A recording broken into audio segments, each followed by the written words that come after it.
From the outside, our marriage looked perfect. Shared dinners, planned vacations, friends who envied us. My parents adored him. But behind our closed doors, something had quietly shifted. He avoided my eyes, came home later each night, responded less and less to my affection. Every evening he brought me tea, always already prepared, always with the same frozen smile. I didn't want to give in to paranoia, but my instincts were screaming. That cup he brought without fail had become a source of dread. He said he wanted to take care of me, help me sleep better, but deep inside, I felt he was hiding something, and that something carried the bitter taste of a lie. One evening, raising the cup to my lips, I noticed an unusual bitterness. Not strong enough to be obvious, but enough to awaken something inside me. I said nothing. I drank a few sips while he sat across from me, watching my every reaction with quiet, unsettling intensity. The next day, I paid closer attention. He was too eager for me to finish the cup, too insistent on preparing it himself. When he went out, I searched the cupboards, examined every sachet and box. Nothing obvious, but a certainty was growing in my stomach.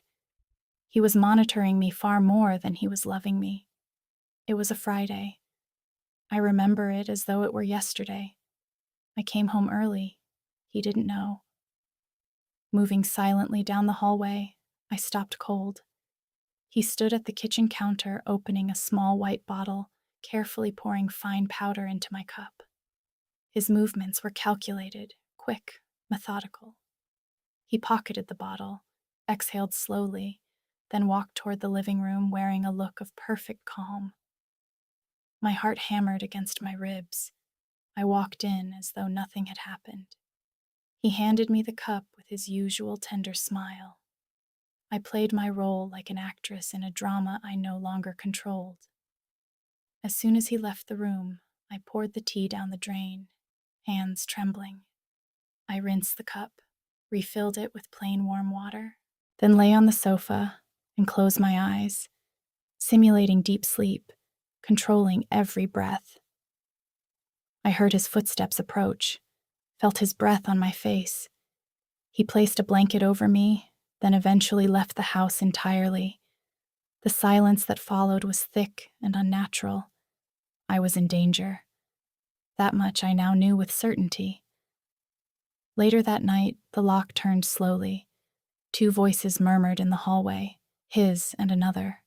Feminine, soft, familiar. Through barely open eyelids, I watched them move toward the kitchen. Then she came into view. Camille, his assistant, always polished, always warm, always calling me Madame with a radiant smile as though she genuinely admired our marriage. I cursed myself for never seeing it. They settled on the sofa behind me and began speaking of me as though I were already gone. No guilt, no hesitation, just cold, quiet planning. He said it couldn't continue, that it needed to end cleanly. She said she no longer wanted to see me in this house. They spoke of my belongings, my life insurance, their future together. Then her voice dropped to almost a whisper. She won't wake up. Tomorrow morning, we'll be free. That sentence hit me like a physical blow. This was not betrayal. This was murder. She reminded him the medical examiner would rule it a cardiac arrest, that no one would look further. They spoke of moving abroad, of a fresh start. My husband agreed in silence, resolved. Every fiber of my body screamed, but I didn't move. I clenched my fists under the blanket until my knuckles went white. Survive, I told myself. Just survive. That night, I went to my sister's. I told her everything. The tea, the powder, the voices, the plan. She listened without interrupting, her face draining completely of color. When I finished, she stood up immediately, ready to call the police. I stopped her.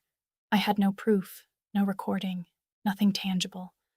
Only my word against two people the world considered perfectly respectable. Before sunrise, I went back home alone. I had a plan. I found the small hidden camera I had once used to monitor our sick dog and placed it behind the spice rack, angled directly at the kitchen counter.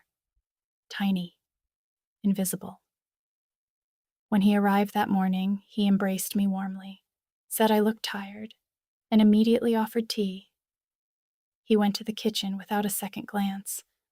I watched from the living room as he opened the same cupboard, took the same cup, then reached into his jacket pocket and produced the small white bottle. Slowly, deliberately, he poured the powder in, stirred it, then wiped the rim of the cup with a cloth as though erasing his fingerprints. Every single movement was captured on camera.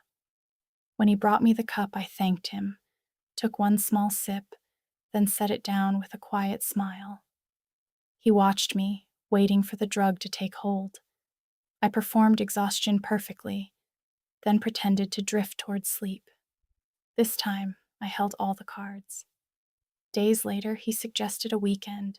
Away.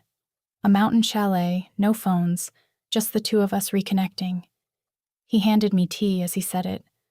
I smiled, accepted the cup, and the moment his back turned, emptied it into a potted plant. I knew exactly what this trip was. Not a reconciliation.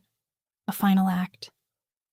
I packed a small bag, warm clothes, a fully charged phone, and a voice recorder hidden inside the lining of my coat. In the car, he sang softly to himself, the picture of a man completely at peace. I stared at the road, blood cold, hands steady. I was walking into the trap deliberately, but I was not the one who would fall into it. The chalet was already fully prepared when we arrived. Firewood stacked, food in place, everything arranged well in advance. That evening, he handed me chamomile tea. I brought it to my lips, then emptied it into a potted plant the moment he looked away. I went to bed, pulled the covers over me, and closed my eyes. He came, stroked my hair gently, and left the room. I waited. It was nearly midnight when I heard footsteps crunching in the snow outside. I eased back a corner of the curtain without making a sound. In the pale moonlight, I saw him standing a few meters from the chalet. Sleeves rolled up despite the freezing cold, a shovel in his hands. He was digging steadily, deliberately. Snow flew around him as dark earth appeared beneath. The hole was long. It was deep. I knew exactly who it was for. I photographed everything with trembling hands. I activated the voice recorder. At one point, clearly audible in the frozen night air, he murmured to himself, "Tomorrow, it will be finished." I had to press myself against the wall to keep from collapsing. Before dawn, while he slept, I gathered my bag, my recordings, and my phone, and walked out of that chalet without a single word or a backward glance. I walked downhill through the snow for nearly 3 hours until I reached the village below. My coat was soaked, my fingers were numb, but I held my phone like it was the only solid thing left in the world. I pushed open the door of the local police station and sat down before my legs gave way entirely. I showed them the photographs. I played them the recordings. I told them everything from the very beginning. When they saw the freshly dug grave, they moved immediately. When the officers reached the chalet, he was still inside. Calm, unhurried, believing I was sleeping in the bedroom, ready to be carried out like a body with no voice left. Instead, he found uniformed men at the door. He didn't resist for long. They found the shovel, the grave, and in his car, the small white bottle. Everything aligned perfectly. He sank to the floor, hands over his head, repeating that he had never meant for it to go this far. I sat in the police station, staring at a cold cup of coffee, hands tightly clasped. When the officer returned to tell me he had been arrested, I didn't cry. I simply closed my eyes and let my lungs fill with air for the first time in months. Confronted with the recordings, Camille broke quickly. She confessed to everything: the affair, the pregnancy, the plan. My husband said nothing. He sat with empty eyes and no defense left to offer. The prosecutor opened a formal investigation for premeditated attempted murder. The media named it the chalet crime. Their photographs ran across every news outlet. I locked myself in my sister's apartment and refused to look at any of it. I left the city soon after. Left my job, cut every thread connecting me to that life. I took a different name, found a small apartment somewhere no one knew my face, and began again. The pain didn't leave quickly. It lived inside me quietly, surfacing without warning. Some mornings I stood before the mirror and barely recognized myself.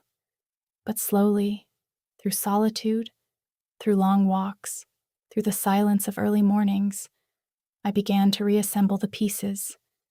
He had broken me, but he had not destroyed me. Years have passed. I live in a small house surrounded by pine trees, far from everything I once knew. I work in a library. In the evenings, I come home, close the shutters, light a candle, and sit in the quiet I have built entirely for myself. There is one thing I still cannot do without a slight tremor in my hands: make tea.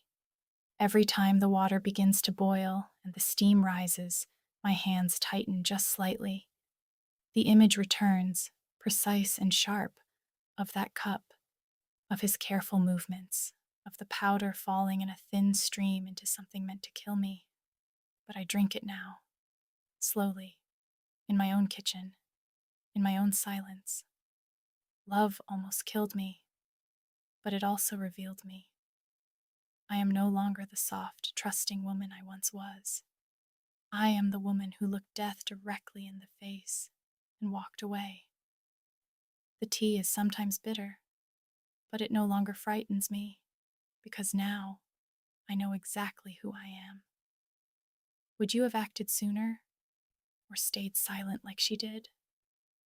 Tell us in the comments. And if this story moved you, don't forget to like and subscribe.